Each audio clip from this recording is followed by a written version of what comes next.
All right, so the title of this podcast video is To Begin with the End in Mind, the close. So this is gonna be a little bit different than the previous podcast videos that I've been doing. So one, I'm just gonna give you guys my notes that I have from the Closer's Survival Guide by Grant Cardone. Highly recommend checking it out. And then I'm just going to kind of rehearse, do a little rehearsal / drilling of the different closes that you get from this book. I think yeah. So let's get into it. So bear with me a little bit. Let's see. So the first note that I have is it's a definition. It's confident, feeling or showing certainty about something. Next one is drill, instruct someone in something by means of repeated exercise or practice. And I think this is just like rehearsal for me too, because I believe in the book too, it says that until you can actually teach something, then you don't actually know the material. So earned, gain or incur desertedly in return for one's behavior or achievements. Make break, be the factor that decides whether something will succeed or fail. Playbook, a book containing plays or strategies that will be used throughout some game or contest that will aid in succeeding at the challenge. Reality, something that is actually experienced or seen. Rehearse, to practice. Stability, the state of being stable, not likely to change or fail. Trek, a long, arduous journey, especially one made on foot. Trek. So no close equals no exchange equals no real value. The winner's exchange is not about the price, but how people feel when they leave you. A no in any area of life comes from missing knowledge and wisdom. Proactive learning, create an experience and practice, drill and rehearse the possible scenarios. As a result, you will acquire a certainty about how to close deals. Add knowledge to desire, like you would wood to a fire, and sooner or later you will achieve your dreams. Fear is an indicator that you don't know something.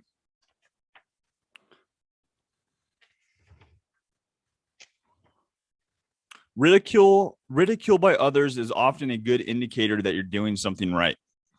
So in that one, he talks about how he started learning certain closing techniques, and that at first his coworkers were ridiculing him, being like, "Oh, what are you like learning these new closes?" until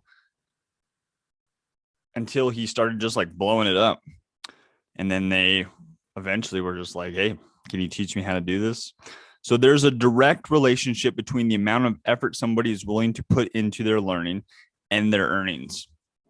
Receiving information is one level of understanding, but teaching others. Receiving information is one level of understanding, but teaching others will bring you to a heightened awareness that is beyond words can describe. So, like, I kind of had a slight, quick little feeling about making this, because, like, I understand how important it is, but so like I'm saying, this is more for me. But you're gonna learn from it for sure. But really, what you need to do is you need to take the time out to learn for yourself, right? So I'm saying, get this book, because it's kind of like a workbook too, and you can actually write down how you would use the closes I'm going to share with you guys. Like my favorite ones, there's like 65 of them. But you gotta, I guess you're receiving information now, so let's just keep going. Receiving information is one level of understanding, but teaching others will bring you to a heightened awareness that is beyond what words can describe. I personally have such a conviction in what I represent that I believe to my core that everyone loses when I don't close. Facts. So the number one reason the close is never made is because the close was never attempted. I made this in the last video. The buyer must be, one, sold on what you are presenting and want it. Two, trust you. Three, so before I continue on that list, the close, so you want to begin with the end in mind, right? Which is the close. That's the ultimate goal, because without the close, then your business, your company, whatever it is, you can't expand and continue to grow.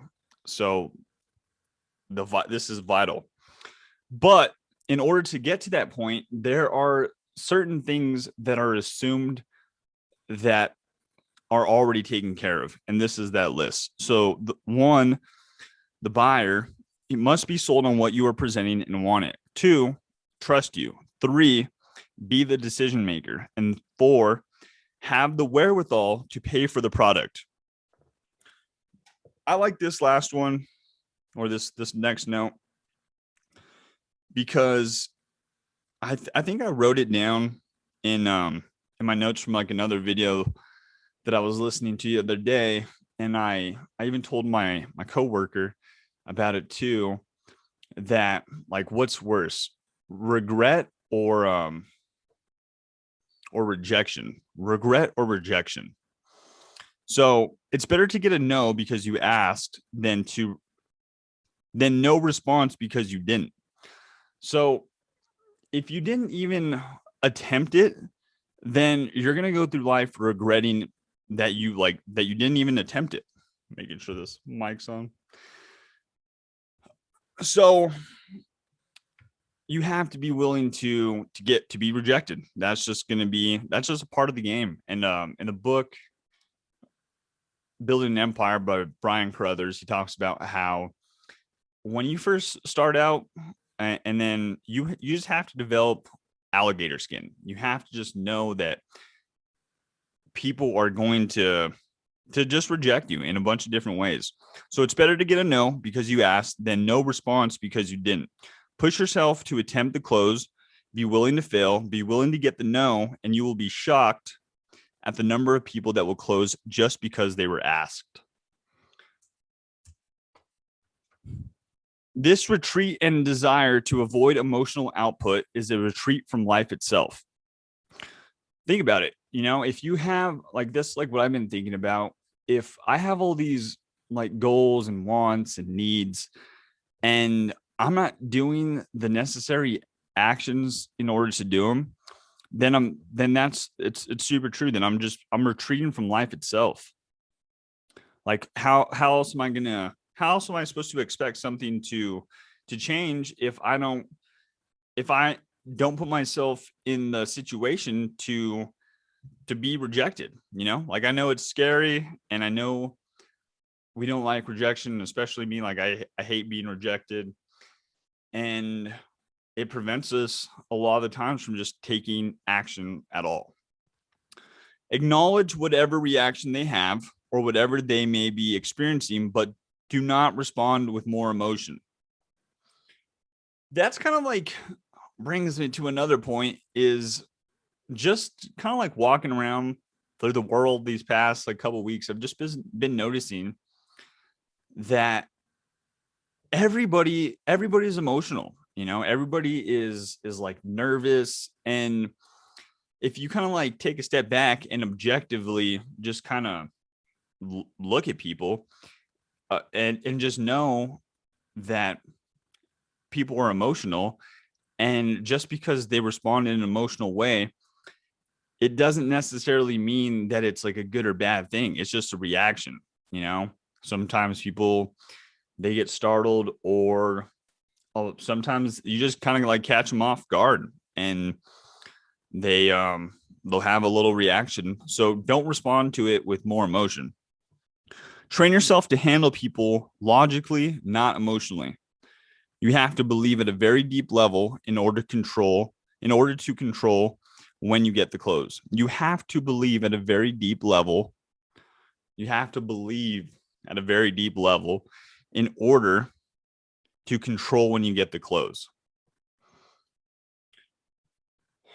This one's super key too.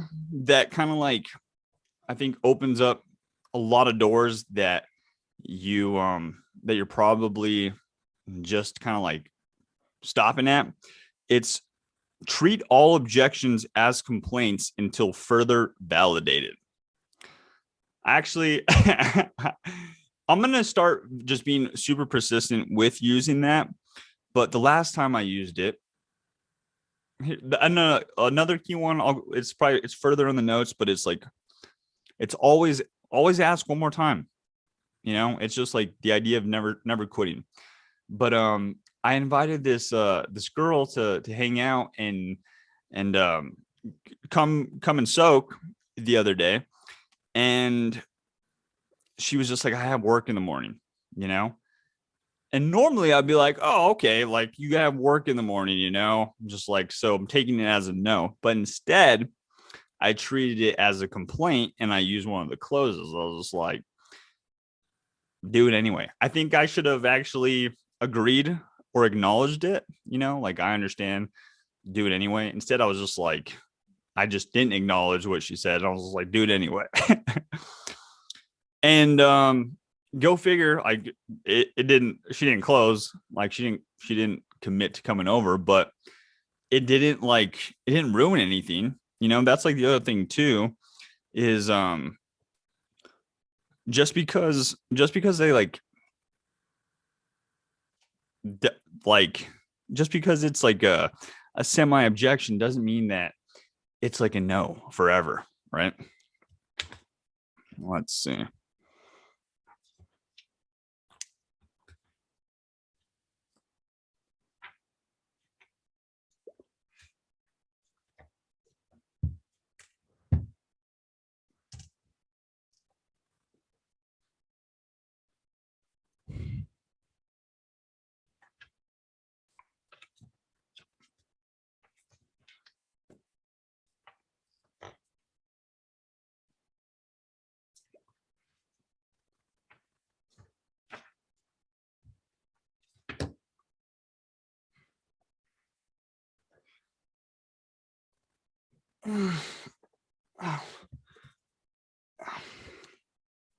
Make your clothes more about a game than a critical decision. Make it more about how they'll look good, feel good, and how they are doing the right thing than it be about being some serious thing to do. I think that's like that's one that I fall into a lot, and then I see people like falling into a lot, is just like making it like a bigger deal than it actually is, just like, just stop being so serious. humor humor combined with the right techniques on how to close is unstoppable. The only way to wear out resistance is persistence. It is not rude to continue to persist. It is a sign of success and prosperity. You must have complete confidence in yourself and your product, and you must be absolutely clear what you want and how important it is to your survival.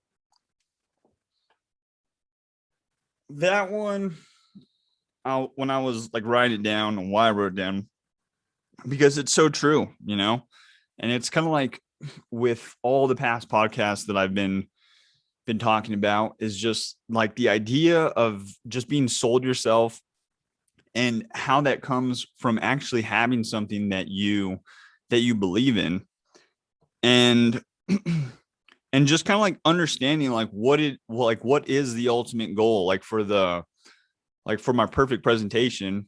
Like, that's like my first goal, is to deliver my perfect presentation 52 times this year. I haven't done it at all, but like ultimately getting the idea of like, what is it that I like, why am I trying to do that? Like, and just being like, yeah, so just being clear on why I'm trying to do that. And that the presentation is for the bigger mission. It's for my financial freedom plan, and ultimately it's just my mission to lead somebody to get to, which I haven't revealed yet. So I'm gonna keep it vague like that. So again, you must have complete confidence in yourself and your product, and you must be absolutely clear about what you want and how important it is to your survival. You should treat each opportunity to close like your life depends on it, and it does. Become a master through repetition. Know them all. Know them so well that you can use them in any order and with complete confidence. Always smile no matter what the outcome, response, objection, or communication. For the next week, practice smiling with everyone in every situation you encounter, including arguments, disagreements, when you don't get your way, and every time you receive poor service. Treat them like a buyer every time, no matter what. That one's a good one. Always acknowledge a buyer for any offer or communication they make. Always agree and never disagree. For disagreements to exist, it requires two sides. One side agrees with the